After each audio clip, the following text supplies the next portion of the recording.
3 months after I buried my husband, I got a bill in the mail for a storage unit I never knew existed. The account was in Thomas's name. The balance was 7 months past due. The address was 20 minutes from our home. I stood at the kitchen counter holding that envelope for a long time. My coffee went cold. The clock on the wall kept ticking the way it always does when the world has just shifted under your feet and hasn't bothered to tell you yet. His key ring was still hanging by the front door. I hadn't been able to move it. One of the keys I never recognized. I always thought it was something old. Something forgotten. I was wrong. My name is Eleanor Brooks. I am 62 years old, and I live in Connecticut. Thomas was my husband for 38 years. He died, or so I was told, on a Tuesday morning in February. Cardiac arrest. Sudden. The casket was closed at the funeral because of the condition they said he was found in. I didn't question it. You don't question those things when the grief is sitting on your chest like a stone. If this story stays with you, please subscribe and leave me a comment. Tell me what city you're watching from. I read every single one. Now let me tell you what was inside that storage unit. Thomas Brooks was the kind of man who remembered everything. Not in a showy way. Not the kind of man who made a performance out of knowing your coffee order or your favorite song. He simply paid attention, quietly, consistently, the way good men do when they love someone without needing credit for it. He remembered that I couldn't sleep if the bedroom window wasn't cracked open at least an inch, even in January. He remembered that I hated the smell of candles, but loved the idea of them, so he always bought unscented ones and arranged them on the mantel anyway. He remembered the anniversary of my mother's death every year without being reminded, and on that day he always made dinner and never once asked me how I was feeling because he already knew. We met in 1984 at a graduate school library in Boston. I was studying literature. He was studying law. He sat across from me for 3 weeks before he said a single word, and when he finally spoke, the first thing he said was, "You dog-ear your pages. Doesn't that bother you?" I told him it depended on the book. He smiled like that was the right answer. We were married 2 years later in a small ceremony in my parents' backyard in Hartford. 43 people. My mother cried through the entire reception. Thomas danced with her twice because he noticed my father had bad knees and didn't want her to sit alone. That was Thomas. For 38 years, that was the man I built my life around. He practiced family law for most of his career, mostly estate planning and property disputes. Careful work. Detail-oriented work. The kind of work that suited a man who noticed everything and forgot nothing. He was respected at his firm. His clients trusted him. His colleagues liked him. He came home every evening by 6:30, hung his coat on the hook by the door, and asked me what I needed. We raised our son Lucas in a colonial house on Birchwood Lane that we bought in 1991. Lucas grew up, went to school, married a woman named Lindsay, gave us 2 grandchildren we adored. Our life was not extraordinary by any measure that makes headlines. It was simply good. Steady and warm and good. Thomas retired at 64. 2 years before he died. Those 2 years should have been ours. Travel we'd postponed. Mornings without alarms. The kitchen renovation we'd been debating since the Clinton administration. Instead, Thomas became quieter. I noticed it the way you notice weather changing, not a single dramatic moment, just a gradual shift in pressure that you can't quite name until the storm arrives. He started taking long drives alone. He said it helped him decompress. I didn't question it. Retirement is an adjustment. I'd read enough about it to know that men especially struggle with the loss of structure, the sudden confrontation with time that has no deadline. I gave him space because I loved him and because I trusted him completely. I had never once in 38 years had a reason not to. He began handling our finances differently. Small changes. He moved some accounts. He said he was restructuring things for tax purposes, that a colleague had advised it. He sat me down one evening with papers I didn't fully understand and explained them in the patient way he always had when legal language needed translating. I signed where he pointed. I didn't read every line. I trusted him. That signature would matter later.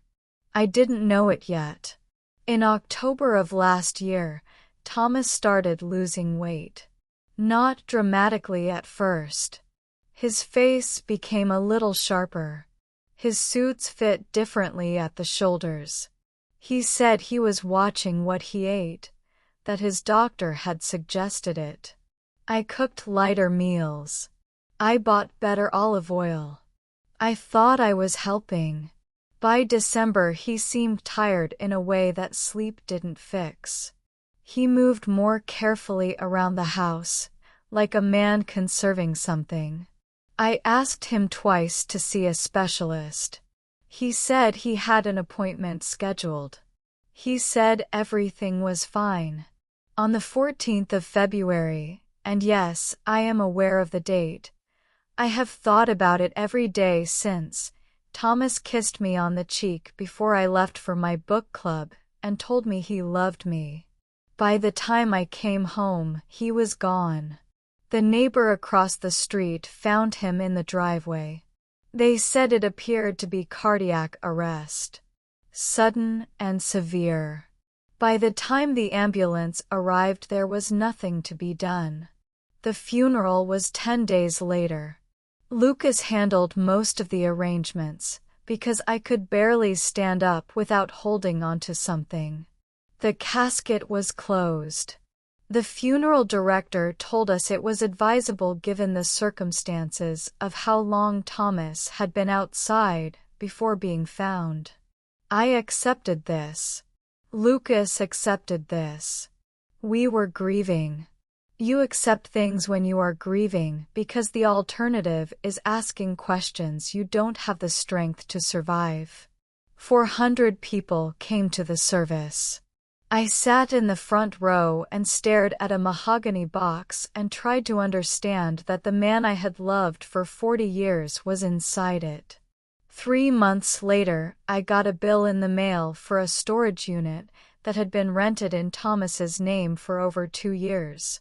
And the key on his ring that I never recognized suddenly had a lock to belong to. I almost threw the bill away. That is the thing I keep coming back to. The envelope sat on my kitchen counter for 2 days before I opened it. It looked like junk mail. The return address was a company called Secure Space Storage Solutions, printed in that generic blue font that could belong to any utility, any subscription service, any piece of paper you set aside and forget. But something made me open it on a Thursday morning while I was waiting for the kettle to boil. The account number was printed at the top. Below it, Thomas Allen Brooks, listed as the primary account holder. The unit had been rented 26 months ago. Monthly fee of $140. 7 months of missed payments. A late notice. A warning that the contents would be subject to auction if the balance was not settled within 30 days. I read it 3 times. 26 months ago Thomas was still alive. Still working. Still sitting across from me at dinner asking about my day. He had rented a storage unit and never mentioned it. My first thought was reasonable. My first thought was that it was probably nothing, tax documents, old case files he'd brought home from the firm, boxes of things from his office that he'd cleared out before retirement and never gotten around to sorting. Thomas was organized, but he was also a keeper of things.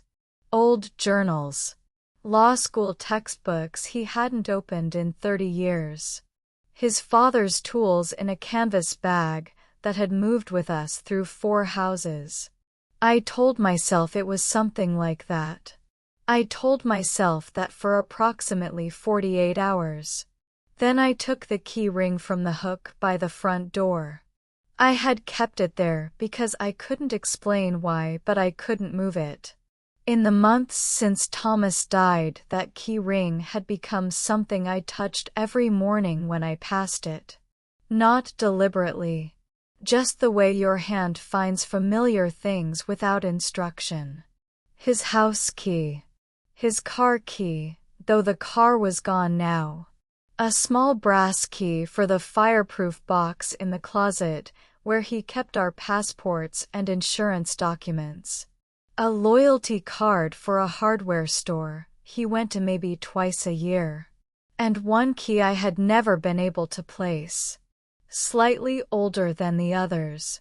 A different shade of silver, more worn at the teeth. I had noticed it years ago and asked Thomas about it once. He said it was a spare for a padlock he used for the storage shed in the backyard. I accepted that.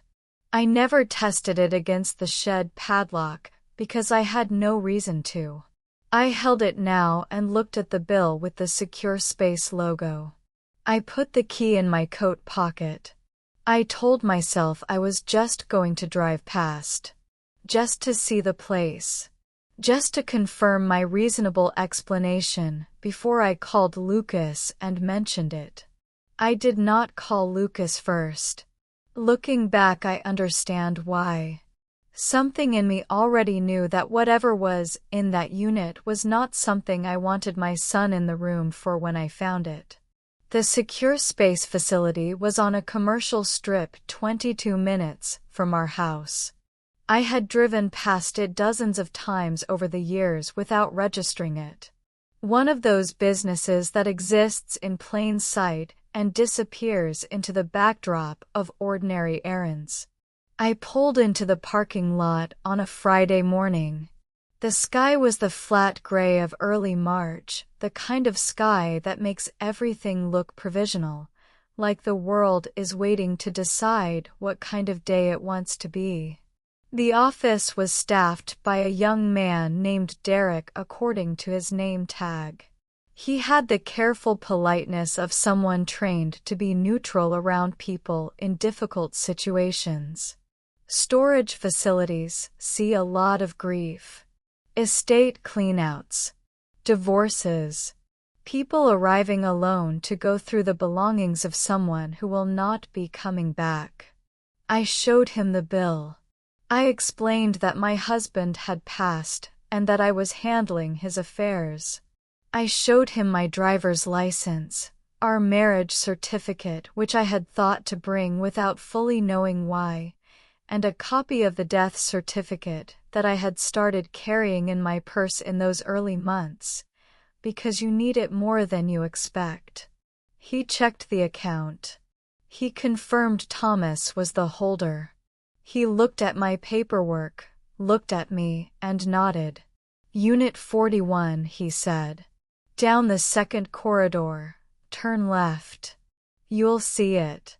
He didn't ask about the key. He didn't need to. The paperwork was sufficient to grant me access.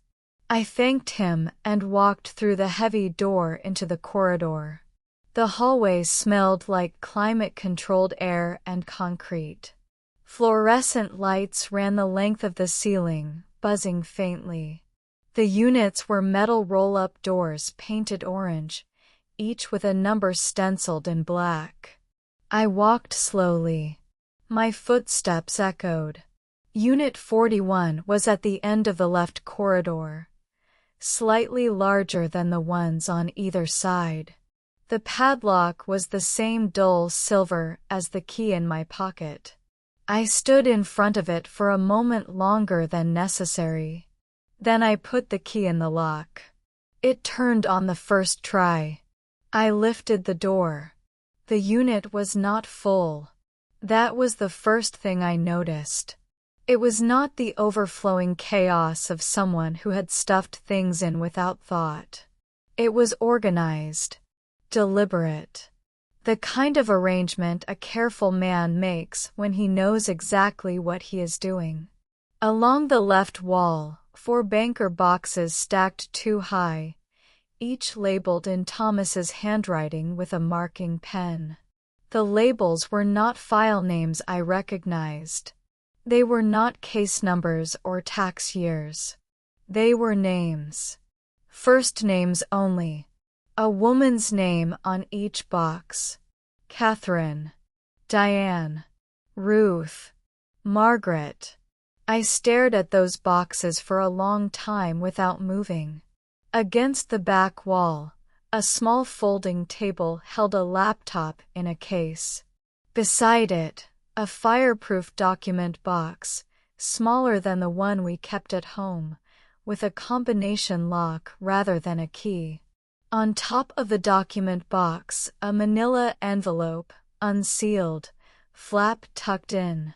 And in the right corner of the unit, standing upright, a large suitcase. Not one of ours. I knew our luggage the way you know anything you have traveled with for years. This was a navy blue hardshell case I had never seen before. Medium size. The kind you check on a flight but can carry if necessary. I walked to it first. My hands were steady. I was surprised by that. I had expected them to shake. The suitcase was not locked. I unzipped it on 3 sides and lifted the top. It was packed. Carefully, efficiently packed. 4 changes of clothes, all men's, all in Thomas's size. Toiletries in a clear travel bag. A phone charger coiled in a zipped pocket. Reading glasses, not the pair he wore at home, a different pair, thinner frames. A small leather notebook. And at the bottom, beneath the clothes, a passport. I picked up the passport. The photo was Thomas. Younger by perhaps 10 years, but unmistakably Thomas. The name was not Thomas Brooks. The name was Daniel Mercer. I sat down on the concrete floor of that storage unit because my legs stopped working. I don't know how long I sat there. Long enough for the fluorescent light above me to flicker once and settle. Long enough for the cold of the floor to come through my coat. I put the passport down. I picked up the manila envelope from the folding table. Inside were 2 items. The first was a one-way plane ticket. Booked 11 months ago. Departure date the 22nd of March, 6 weeks from now. Destination: Lisbon, Portugal. The name on the ticket was Daniel Mercer. The second was a photograph. Printed on regular paper, not developed, the way you print something at home when you don't want a record at a photo lab. A woman I had never seen. Mid-40s perhaps. Dark hair. Smiling at the camera, with the easy confidence of someone being photographed by someone they love. Behind her, what appeared to be a terrace overlooking water. And beside her, partially cut off at the edge of the frame, but unmistakably familiar in posture and profile. Thomas. Thomas alive. Thomas smiling. Thomas with his hand on this woman's shoulder in a restaurant, or a terrace somewhere with blue water and warm light, and no evidence whatsoever that he had a wife of 38 years waiting at home in Connecticut. I put the photograph face down on the table. I stood up. I opened the first banker box. The one labeled Catherine. Catherine was not a colleague. Catherine was not a client. The box contained 3 years of documentation. Receipts. Lease agreements. Bank statements from an account I had never seen, opened in Thomas's name at a different bank from any we shared. Deposits made regularly. Wire transfers. A rental agreement for an apartment in Westchester, New York, dated 3 years ago, with Thomas's signature and a cosigner I didn't recognize. A birthday card in Thomas's handwriting. Not signed with his name. Signed with an initial.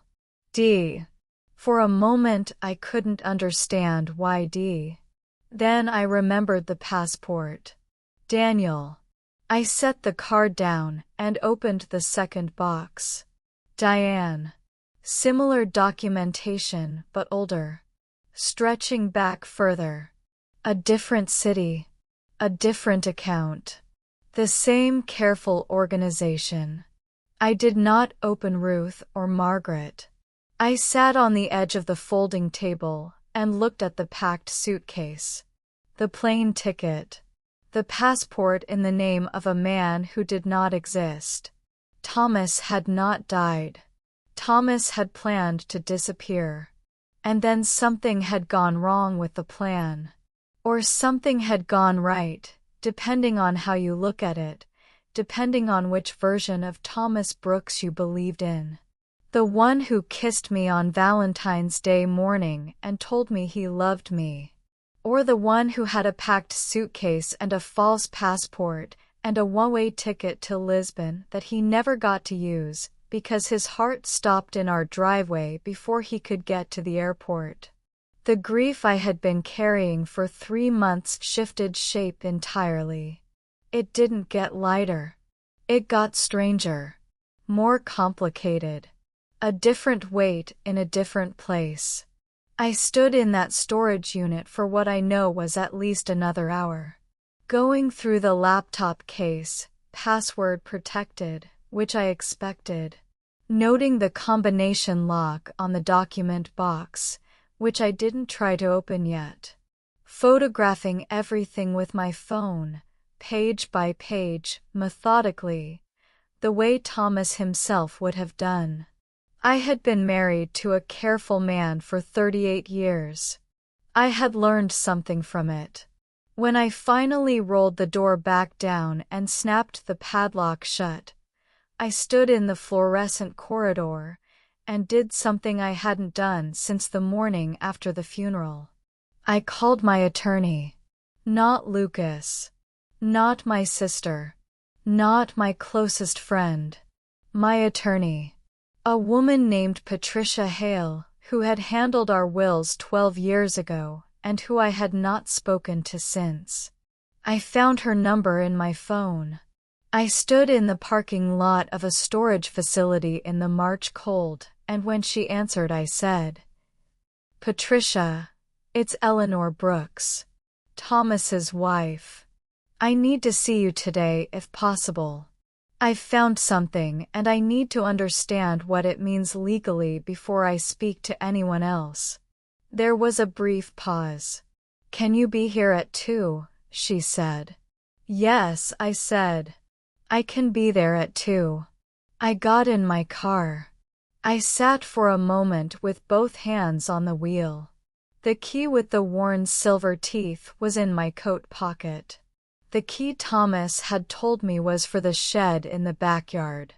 The key I had touched every morning for 3 months, without understanding what it opened.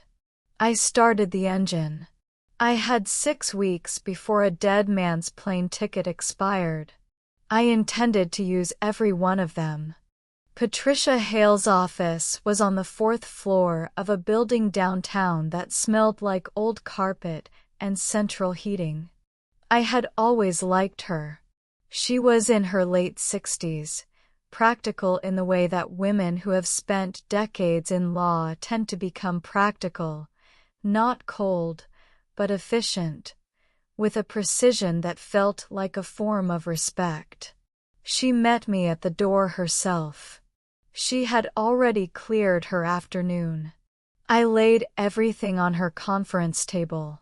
The bill, the photographs I had taken on my phone, the plane ticket, the passport with Thomas's face and Daniel Mercer's name, the bank statements from the Catherine box, the birthday card signed with A.D. Patricia sat across from me and went through each item without speaking. She had reading glasses on a beaded chain that she lowered onto her nose. She turned pages carefully. She did not react visibly to anything, which I found steadying. When she finished, she took her glasses off and folded her hands on the table. "How are you doing right now?" she said. "I'm functioning," I said. "I would like to keep functioning for at least another hour. So please tell me what I'm looking at." She nodded. That was the right answer, and she knew it. "What you're looking at," she said, "is a man who was preparing to commit fraud on a significant scale. The false passport is a federal matter. The financial accounts, depending on what's in them and how the money moved, could constitute wire fraud, tax evasion, potentially more. The women named in those boxes may be victims in their own right. They may also be involved. We don't know yet." "He's dead," I said. "Does that change what I can do?" "It changes some things. Not everything. If assets were moved from your shared accounts into these external accounts, you have legal standing to pursue recovery. If the death certificate is accurate, and he died before executing the plan, the estate falls to you under your existing will, unless he changed documents you don't know about yet." I thought about the papers I had signed 18 months ago, the ones I hadn't fully read, the reorganization he had explained with such patience. "I need you to pull every document connected to our estate," I said. "Everything. I need to know what he changed and when. I'll start today." "And the women," I said. "Catherine. The others. Do I have an obligation to contact them?" Patricia was quiet for a moment. "You don't have a legal obligation," she said carefully. "But if this man was maintaining financial relationships with multiple women simultaneously, they may have claims that intersect with yours. It may be in your interest to understand who they are before someone else does." I looked at the photograph I had placed face up on the table. The woman on the terrace. The blue water behind her. Thomas's hand on her shoulder. "Catherine first," I said. "Patricia found her within 4 days. Catherine Marsh. 47 years old. Lived in Westchester, New York, in the apartment named on the lease agreement in the storage unit. Worked as a pediatric nurse practitioner. Divorced. 1 adult daughter. She had been in a relationship with a man named Daniel Mercer for 3 years.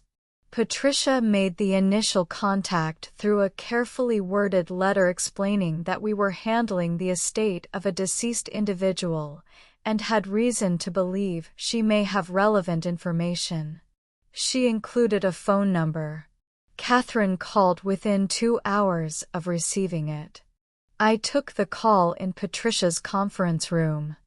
I had asked to be present. Patricia sat across from me and listened without speaking. When Catherine's voice came through the speaker, it was careful and guarded.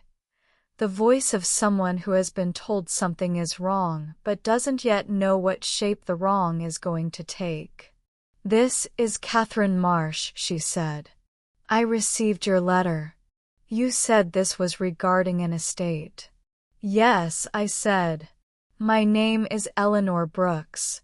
I was married to Thomas Brooks for 38 years. I believe you knew him as Daniel Mercer." The silence that followed lasted long enough that I thought the call had dropped. Then she said, very quietly, "Oh God. He told me he was a widower," she said. Her voice had changed completely. The guardedness was gone. What replaced it was something I recognized, because I had been living inside it for 3 months. He said his wife had died 4 years ago. That he had a son he was estranged from. That he was trying to start over. He told me he was going to take a position with a firm in Lisbon, she continued. We were supposed to go together. In March. He had the tickets. He was going to, she stopped. When did he die? February, I said. Valentine's Day. Another silence. He called me that morning, she said. Before he left for what he said was a client meeting. He said he loved me. He said 6 more weeks. I closed my eyes for a moment. 6 more weeks. The same morning he kissed me on the cheek and told me he loved me before I left for book club. 2 women. 1 morning. 1 man who had apparently mastered the logistics of living 2 lives for 3 years without either of us knowing the other existed. I'm not calling to blame you, I said, and I meant it. I need to understand what he told you, what he gave you, what you signed. Because what I've found suggests that money moved in ways that affected both of us. And I need to know the full picture before I decide what to do next. She was quiet again. Then she said something I hadn't expected. There's a document box, she said. He left it with me. He said to open it only if something happened to him, and he didn't contact me within 2 weeks. I've had it for 3 months. I haven't opened it. I sat forward in my chair. Catherine, I said. I need you to open it now. While I'm on the phone. She put us on speaker. We heard her moving through a room. A closet opening. The sound of a box being lifted and set on a hard surface. There's a combination, she said. He gave it to me in a text message last January. I wrote it down because I have a terrible memory for numbers. The sound of a lock being turned. 3 times. Then the sound of a lid lifting. There's an envelope, she said. And a notebook. And she paused. There's a flash drive. And there's another envelope underneath with your name on it. My name. Eleanor Brooks, she said slowly. Printed on the front. In handwriting. My hand tightened around the phone. Open that one first, I said. The sound of paper tearing. A long silence during which I became aware of my own heartbeat. It's a letter, Catherine said. Her voice had dropped to almost nothing. It's addressed to you. Read it, I said. Please. She cleared her throat. Eleanor, she read. If this reaches you, then something went wrong. Or something went right, depending on what you believe I deserved. I am not going to ask for your forgiveness. I know what I was. I know what I cost you. What I can give you is this. Everything in this box is documentation. Every account, every transfer, every person involved in moving the money. Not just what I did alone. There were others who knew. People closer to you than you realize. The flash drive has everything. Patricia will know what to do with it. The letter stopped. I looked at Patricia across the table. She was already reaching for her legal pad. One more thing, Catherine continued reading, her voice barely steady now. The storage unit key on my ring. Unit 41. Everything there is yours. I made sure of it. I'm sorry it took me until the end to do one thing right. The room was very quiet. Outside Patricia's window the city continued in the indifferent way cities do. Traffic moving, people walking, the ordinary machinery of a world that does not pause for the moments that break you open. I sat with my hands flat on the conference table and breathed. Then I said, Catherine, can you come to Connecticut? A pause. Yes, she said. When? Tomorrow, I said. Bring the box. I looked at Patricia. She was already writing. There were people closer to me than I realized who had known. I thought about my son. I thought about Lindsay.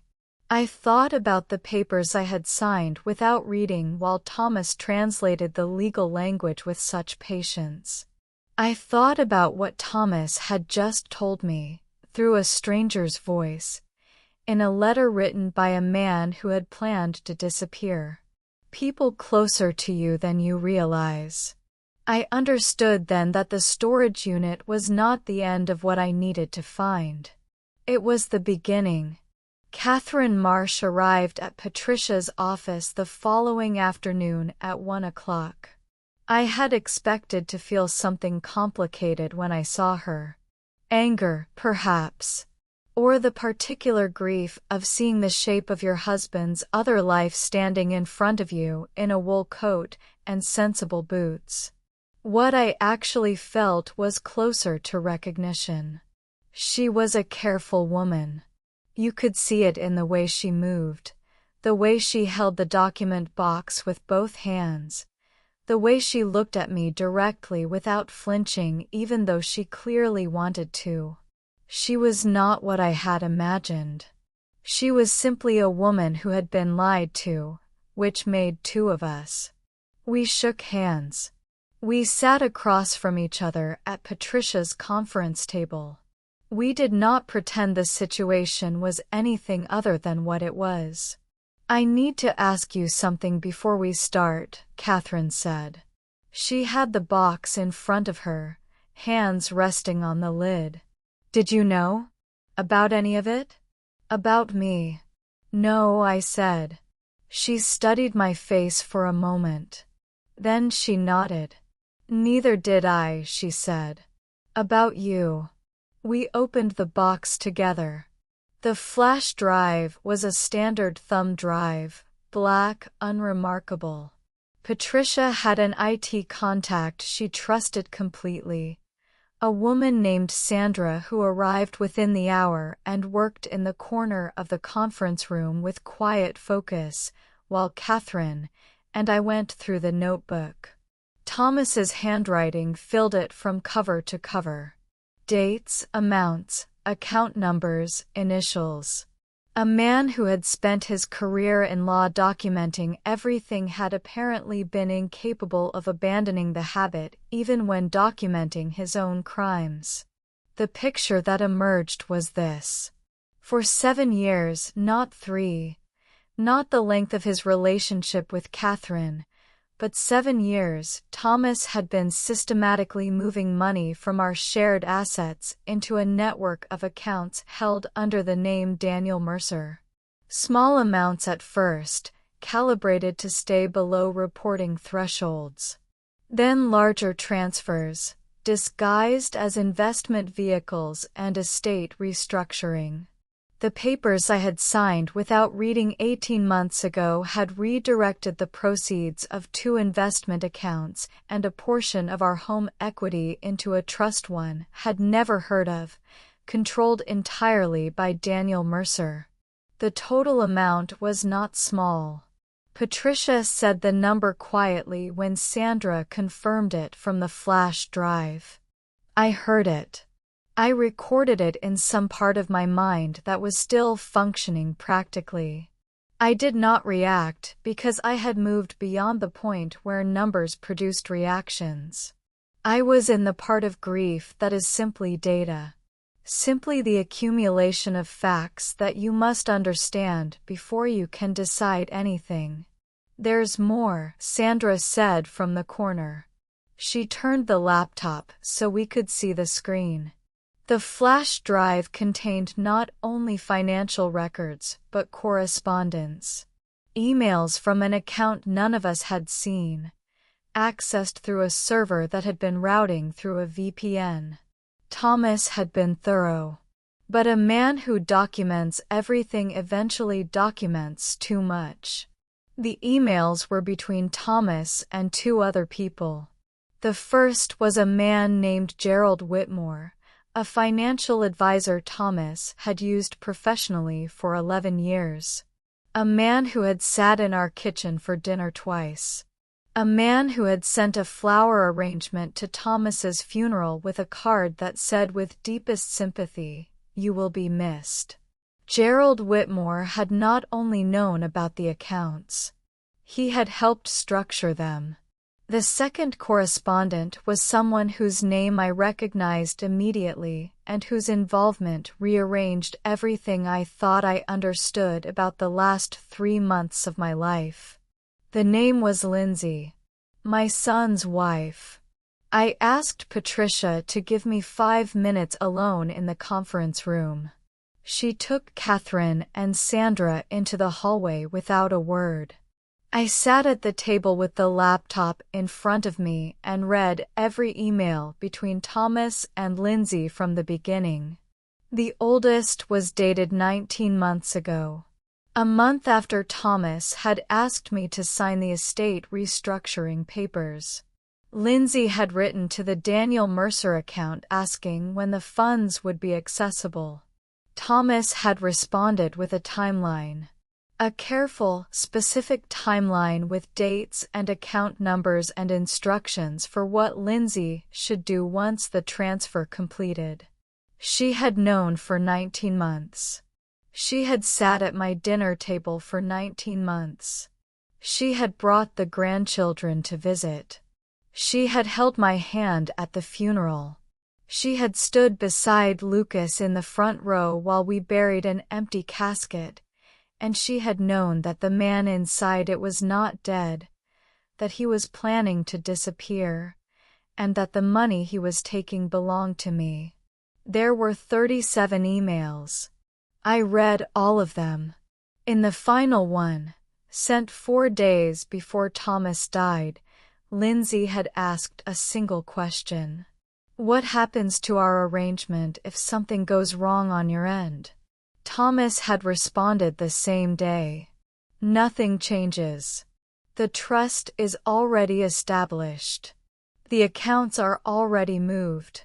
If something happens to me before March, wait 6 months and file the claim as discussed. Lucas doesn't need to know the details. He only needs to sign what you put in front of him. I closed the laptop. I picked up my phone and called my son. Lucas answered on the second ring with the particular careful warmth he had developed toward me since the funeral. The tone of a man who is monitoring his mother for signs of fragility. "Mom, how are you doing? I need you to come to Patricia Hale's office," I said. "Both of you. Today." A brief pause. "Is everything okay?" "No," I said. "But it will be. Please come now, Lucas." They arrived 40 minutes later. Lucas came in first, tall and concerned, already scanning the room the way he did when he was trying to assess a situation before committing to a reaction. Lindsay was half a step behind him, her coat still buttoned, her bag held in front of her like a small shield. She saw Catherine first. Something crossed her face so quickly that if I hadn't been watching for it, I would have missed it entirely. Not surprise at a stranger. Recognition suppressed in real time. She knew who Catherine was. Thomas had told her. She looked at me next. I watched her understand that I knew. "Sit down," I said. Lucas looked between us, confused. "Mom, what's going on? Who is this woman?" "Sit down, Lucas," I said again. "Patricia is going to explain some things to you, and I need you to listen to all of it before you say anything." He sat. Lindsay did not move immediately. Patricia gestured to the chair beside Lucas, and after a moment Lindsay sat in it, her bag still in her lap, her hands very still. Patricia opened her legal pad.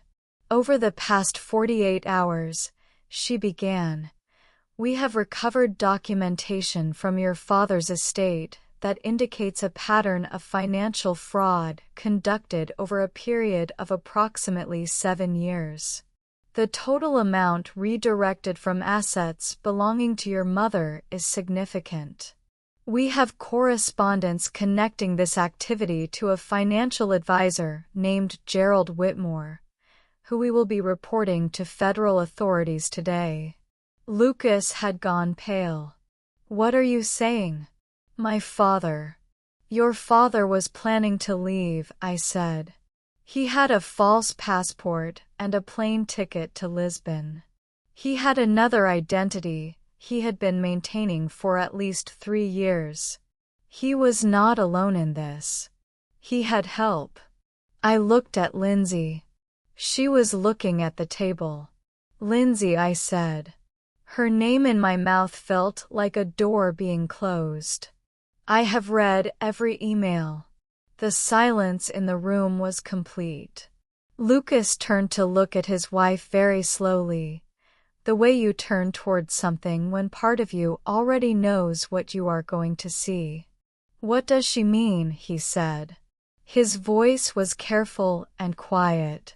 "What emails?" Lindsay said nothing. "Lucas."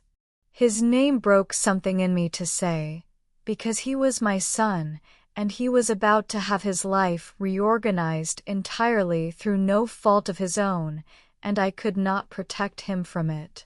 "Your father contacted Lindsay 19 months ago. She knew what he was planning. She agreed to help him access certain funds after he was gone. She was not supposed to tell you." He looked at her for a long time. She still did not look up. "Lindsay," he said. She pressed her lips together. When she finally spoke, her voice was very controlled, the voice of someone who has prepared for this moment and is now executing the preparation. "It was supposed to be for us," she said. "For you and me and the kids." He said Eleanor wouldn't be left without anything. He said it was just restructuring. "It was theft," Patricia said. "From your mother's estate. And your participation in concealing it constitutes fraud." Lindsay looked up then. At me, not at Patricia. "I didn't know all of it," she said. "I didn't know about." She glanced at Catherine and looked away. "I didn't know about her." "But you knew enough," I said. She said nothing. Lucas stood up. He moved away from the table toward the window and stood with his back to the room. I could see his shoulders from where I sat. I watched him breathe. "What happens now?" he said finally, his voice addressing the glass. "Gerald Whitmore will be reported to federal authorities today," Patricia said. "We will be filing a civil claim to recover the redirected assets. As for Lindsay's involvement, that determination rests with your mother." Lucas turned from the window. He looked at me with the face he'd had as a child when he knew he had no argument left, when he was simply waiting to understand what came next. "Mom," he said, "I didn't know. I need you to know that I didn't know." "I know," I said. And I did know. His shock was real. His grief was real. He was my son, and he had been used as thoroughly as I had, just differently. I looked at Lindsay. "You will resign from any involvement in my estate immediately," I said. "Every document that bears your signature in connection with Thomas's restructuring will be reviewed and reversed where possible. You will cooperate fully with Patricia and with any federal investigators who require your cooperation. If you do those things, I will allow Lucas to determine what happens to your marriage. That is not my decision to make." Lindsay nodded once. Her eyes were wet, but her jaw was set. A woman calculating the dimensions of her remaining options. "And Gerald Whitmore," I said to Patricia. "Already drafted," she said, clicking her pen. Gerald Whitmore was interviewed by federal investigators 6 days later. He had been Thomas's financial advisor for 11 years. He had attended our anniversary dinner once, sitting at the far end of the table, quiet and professionally pleasant. He had sent a card when Thomas's mother died. He had called me twice after the funeral to offer his assistance with the estate, calls I had been too exhausted to return. He had helped Thomas move $412,000 from our shared assets over a period of 7 years. He cooperated with investigators immediately and completely, which Patricia said was the behavior of a man who had always known the arrangement would eventually collapse and had been quietly preparing his exit for some time. His cooperation did not protect him. It reduced his exposure. There is a difference. The federal case moved quickly once the documentation from the flash drive was processed. Gerald Whitmore was charged with wire fraud and conspiracy. His financial advisory license was suspended within the week. His firm placed him on administrative leave the same day the charges were filed, which Patricia said was the corporate equivalent of cutting him loose before he could do further damage. The civil recovery process was slower. It always is. But Patricia was thorough, and Thomas, in his compulsive need to document everything, had made her job considerably easier than it might have been. The accounts under the Daniel Mercer name were frozen. The trust he had established with my forged authorization was challenged and ultimately invalidated. The money did not come back all at once. It came back the way it had left, incrementally, through paperwork and patience and the grinding machinery of legal process. Catherine Marsh filed her own civil claims separately. Her losses were different from mine in nature, but not in origin. Patricia connected her with an attorney she trusted. We exchanged phone numbers. We did not become close friends. We were not built for that. But we understood each other in the particular way of people who have survived the same disaster from different angles, and that understanding was its own quiet thing. Lucas filed for divorce 4 months after that afternoon in Patricia's office. He did not ask for my opinion. He told me after the papers were filed, sitting at my kitchen table with a cup of coffee he barely touched, looking like a man who has walked a long way and is not yet sure where he has arrived. "I keep thinking I should have known," he said. "You trusted her," I said. "The same way I trusted your father." Trusting people is not a failure, Lucas. It's what you do when you love them. He looked at his coffee cup. "I'm sorry, Mom," he said. "For all of it. None of it was yours to be sorry for, I said. We sat together for a while in the kitchen that Thomas had never renovated and that I no longer wanted to renovate. Outside the window, the yard was beginning to show the first uncertain green of early spring. The kind of green that appears before you're quite ready for it, before you've fully finished with the cold. I watched it and thought about a packed suitcase in a storage unit. A passport with a stranger's name. A plane ticket to Lisbon that nobody ever used. Thomas had planned so carefully for the life he was going to have. He had not planned for the one he was going to leave behind. It is June now. For months since I stood in a storage corridor and put a key into a lock I should have questioned years ago. For months since a packed suitcase told me more about my marriage than 38 years of living inside it had. The house on Birchwood Lane is on the market. I made that decision quietly on a Tuesday morning, the same way I make most decisions now, without consulting anyone, without waiting for permission, without asking whether it was the practical thing or the expected thing. I walked through every room and understood that what I had been trying to preserve was not the house. It was the version of my life I had believed was real. And that version did not exist anymore, and had not existed for longer than I wanted to calculate. So the house goes. I am not sad about it in the way I expected to be. Lucas comes for dinner on Sundays. He brings the grandchildren, which is the best part of every week. They are 5 and 7, and they are loud and honest and entirely unconcerned with the complicated architecture of adult failure that surrounds them.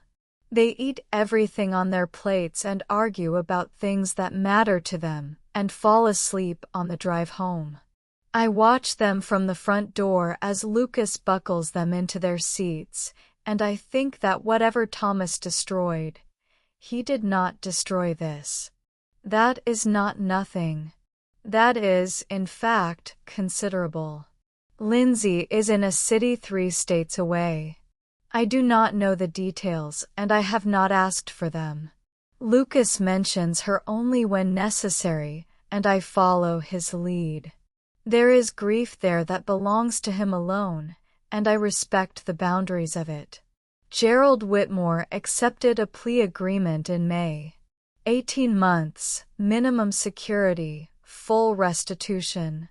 His attorney argued that he had been operating under the instruction of a more sophisticated principal who was no longer alive to face consequences. The judge noted this in sentencing and noted also that operating under instruction does not constitute innocence. Gerald Whitmore is 61 years old and will spend a portion of those years understanding that the money continues to come back. Not all of it. Perhaps not all of it ever will. But enough. Patricia tells me the civil recovery is progressing well, and I trust her the way I should have trusted myself years ago when Thomas put papers in front of me and translated the language with such careful patience. I read everything now. Every line. Every page. I have learned to be fluent in documents. Catherine sent me a message last month. She had taken a travel nursing position in Portugal. She said the light there was extraordinary. She said she understood why someone might have wanted to disappear to it, and that she had decided to get there honestly. I read the message twice, and then I wrote back one line. Good for you. I mean that. I did. People ask me sometimes, friends who knew Thomas, neighbors who watched the story unfold from a careful distance. They ask me how I could not have known. How a woman who lived with a man for 38 years could have missed something so large. I used to feel something defensive rise in me at that question.